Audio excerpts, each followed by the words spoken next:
Welcome back और good morning दोस्तों। इस लेक्चर के अंदर हम लोग सेट्स की बात करने लगे हैं। याद रहे ये जो डेटा टाइप्स हम सीख रहे हैं ये वेरी बेस है, ग्राउंड है। एक दफा ये आपने अपना ग्राउंड सेट कर लिया then it will be very easy. तो फाइनल डेटा टाइप को जो है हम लोग सीखने लगे। अब सेट्स जो है वो डिक्शनरीज की तरह होता है, हाउएवर डिक्शनरीज की तरह ये अनऑर्डर्ड होता है, लेकिन ये यूनिक ऑब्जेक्ट्स को होल्ड करता है। ठीक है, डिक्शनरीज की तरह होता है। जिस तरह आपने देखा कि टुपल जो है वो लिस्ट की तरह होता था, लेकिन उसमें सिर्फ एक छोटी सी चेंज थी, वो इम्यूटेबल होता था। हाउएवर जो सेट है बेसिकली, ये सेट जो है ना ये बेसिकली अनऑर्डर्ड होता है और यूनिक ऑब्जेक्ट को होल्ड करता है। तो चलिए इसको डिफाइन करना सीखते हैं। मैं कहता हूं test underscore set is equal to, इसको कुर्ली ब्रेसेस से रिप्रेजेंट करते हैं और इसमें 1 2 3 4 5 एलिमेंट पड़े हुए हैं। ठीक है, अब जो ही आप इसको प्रिंट करेंगे, ठीक है, you will see test underscore set. Congratulation, आपने अपना पहला जो टेस्ट जो सेट है वो डिफाइन कर लिया। अब पहली डेफिनेशन ये थी कि ये अनऑर्डर्ड होता है। इसका मतलब ये है कि अगर मैं इसको कहूं कि यार मुझे 0th इंडेक्स के ऊपर बताओ कौन सा एलिमेंट पड़ा हुआ है, तो ये मुझे एरर देगा, कहेगा ये ऑर्डर्ड नहीं है, आप ऐसे एक्सेस नहीं कर सकते एलिमेंट को। दूसरी चीज इसकी मैंने ये कही थी कि ये यूनिक ऑब्जेक्ट को होल्ड करता है। इसका मतलब ये है कि अगर इसके अंदर मैं एक और 5 एलिमेंट डाल दूं और इसको प्रिंट कराऊं, तो लेट्स सी अगर हमारे पास क्या आता है, अगेन यू सी ओनली 1 5। तो क्योंकि 2 दफा 5 आया, यूनिक ना नहीं रहा, तो उसने कहा नहीं मैं दूसरा डिस्कार्ड करने लगा हूं, मैं सिर्फ एक 5 को होल्ड करूंगा। इसी तरह आप अगर 4 डाल दें, इसी तरह आप अगर 3 डाल दें, 3 डाल दें, 3 डाल दें, तो यू विल सी कि you will have only 1 2 3 4 and 5, nothing else, क्योंकि ये यूनिक ऑब्जेक्ट्स को होल्ड करता है। ओके, तो चलिए थोड़ा सा हम इसके बिल्ट इन मेथड्स की बात करते हैं। सबसे पहला तो है ऐड का मेथड। फॉर एग्जांपल अगर मैं टेस्ट सेट के ऊपर अंडरस्कोर सेट के ऊपर डॉट ऐड का मेथड कॉल करता हूं और मैं इसको कहता हूं कि यार इसके अंदर 100 ऐड कर दो, ठीक है, और अगर मैं प्रिंट कराता हूं इसको, ठीक है, इसी टेस्ट सेट को, ठीक है, ये यहां से पकड़ के कट करते हैं और इसको यहां पे ले आते हैं और रन करते हैं। देखते हैं कि हमारा पुराना सेट था 5 और ये जो हमें वैल्यू रिटर्न हो रही है, इसका मतलब ये है कि ये जो डॉट ऐड मेथड जो है इटसेल्फ ये कोई भी नई चीज रिटर्न नहीं कर रहा। तो इसका मतलब ये है कि हमें इसकी एक नई कॉपी के अंदर वैल्यू को डालना पड़ेगा। या मिसाल के तौर पे ये देखिए, मैं कहता हूं new underscore set is equal to test underscore set dot copy. तो डॉट कॉपी बेसिकली एक मेथड है जो कि हम टेस्ट सेट के ऊपर कॉल कर रहे हैं, जो कि इसकी कॉपी बना के न्यू सेट को दे रहा है। ठीक है, तो अब न्यू सेट के ऊपर हम लोग सिंपल जो है डॉट ऐड मेथड कॉल कर सकते हैं।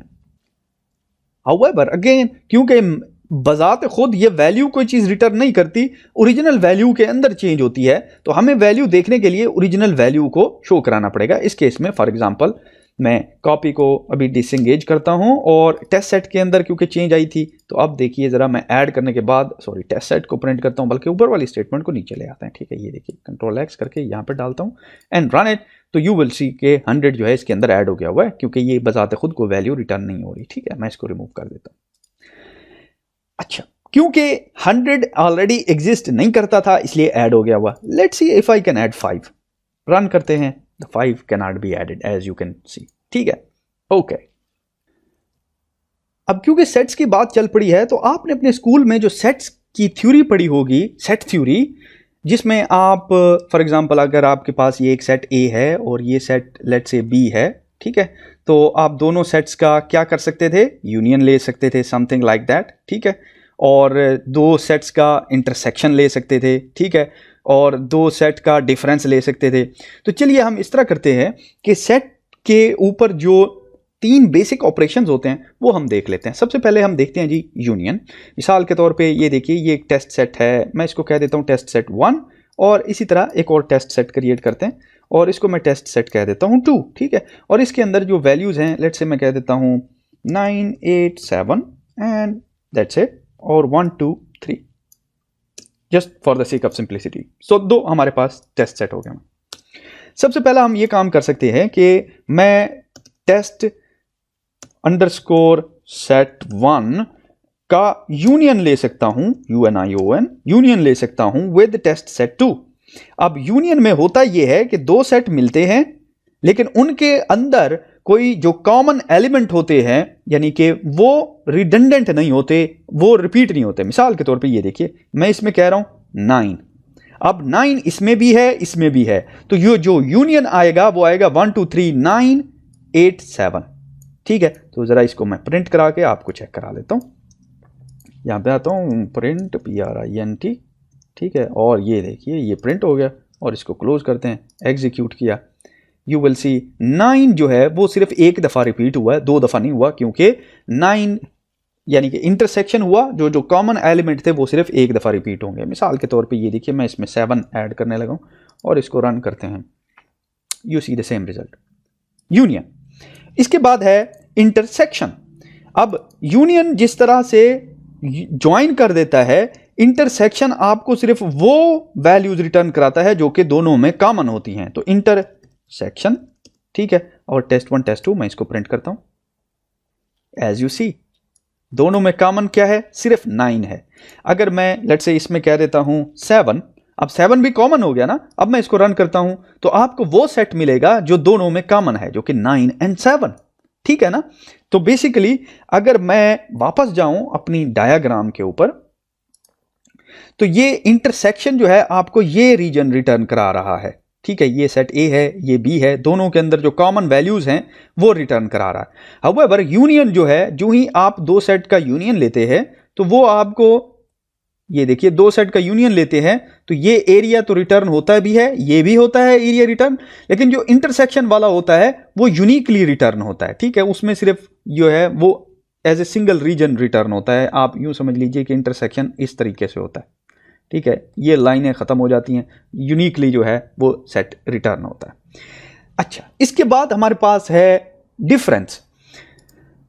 डिफरेंस बेसिकली जिस तरह आपने देखा कि इंटरसेक्शन आपको एक नया सेट रिटर्न करता है, डिफरेंस भी इसी तरह रिटर्न करता है, लेकिन डिफरेंस आपको वो वैल्यूज रिटर्न करता है जो कि दोनों में डिफरेंट होती हैं। मिसाल के तौर पे इन दोनों में डिफरेंट वैल्यूज कौन सी हैं, 1 2 3 एंड 8, ठीक है। तो चलिए देखते हैं कि ये हमें क्या रिटर्न करता है।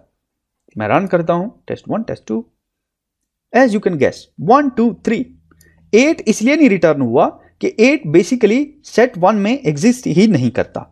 अब एक चीज आपने नोट करनी है, इनमें सेट 1 और सेट 2 का जो ऑर्डर है दैट इज वेरी इंपॉर्टेंट। मिसाल के तौर पे अगर आप इंटरसेक्शन लेते हैं with respect to set 2 and then set 1, तो result will be the different, ठीक है। तो आपने इस चीज का ख्याल रखना है, ठीक है, खास तौर पे यूनियन और डिफरेंस के लिए, क्योंकि अगर मैं डिफरेंस में कह देता हूं लेट्स से 2 और इसको कह देते हैं 1, then result will be the difference, ठीक है।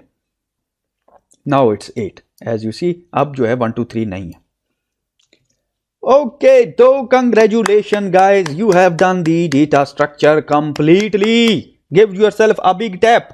Okay, तो यहां पे इस लेक्चर को करते हैं close and then we will start.